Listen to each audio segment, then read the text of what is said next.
തിരികെ വാർത്തകളിലേക്ക്. കിഴക്കൻ യുക്രൈനിലെ പൊക്രോവ്സ്ക് നഗരം റഷ്യ കീഴടക്കിയതായി റിപ്പോർട്ട്. 21 മാസമായി തുടരുന്ന യുദ്ധത്തിൽ ഏറെ നാളിന് ശേഷമാണ് റഷ്യയുടെ നിർണായക നീക്കം. യുക്രൈന്റെ പ്രതിരോധത്തെ തകർത്ത റഷ്യ പൊക്രോവ്സ്കിലെ യുക്രൈൻ സൈന്യത്തെയും റഷ്യൻ സൈന്യം വളയുകയുണ്ടായി. ഇരു സേനകളും തമ്മിൽ രൂക്ഷമായ ഏറ്റുമുട്ടൽ ഇപ്പോഴും നടക്കുന്നതായാണ് റിപ്പോർട്ടുകൾ. ഐസൻ ജോസ് ഇന്റർനാഷണൽ ഡെസ്കിൽ നിന്ന് വിവരങ്ങൾ നൽകാനായി ചേരുന്നു. ഐസൻ. തീർച്ചയായും മനു, തുടർച്ചയായ ഒരു സംഘർഷത്തിന്റെ സാധ്യത തന്നെയായിരുന്നു നിലനിന്നിരുന്നത് ഈ പ്രദേശത്ത്. നേരത്തെ നമുക്കറിയാവുന്നതാണ്, 2 ദിവസം മുമ്പാണ് ഡോൺബാസ് മേഖലയിലുള്ള ഈ പൊക്രോവ്സ്ക് നഗരം പൂർണ്ണമായും സൈന്യം വളയാനുള്ള ഒരു നീക്കം നടത്തുകയും സൈന്യം വളയുകയും ചെയ്തിരുന്നു.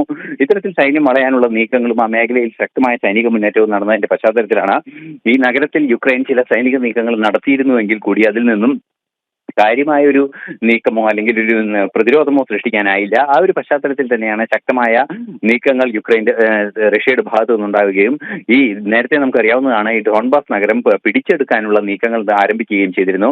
ഇപ്പോൾ ആ ഡോൺബാസ് നഗരം പൂർണ്ണമായും ഡോൺബാസ് മേഖലയിലെ ഈ പൊക്രോവ്സ്ക് നഗരം പൂർണ്ണമായും തങ്ങളുടെ നിയന്ത്രണത്തിലായി എന്ന വിവരമാണ് ഇപ്പോൾ പുറത്തു വരുന്നത്. തീർച്ചയായും ഈ ഡോൺബാസ് മേഖലയിലെ സൈനിക നീക്കത്തിന് മുന്നോടിയായാണ് ഡോൺസക്കിൽ അതിശക്തമായ സൈനിക നീക്കം നേരത്തെ തന്നെ റഷ്യ നടത്തുകയും ചെയ്തിരുന്നത്.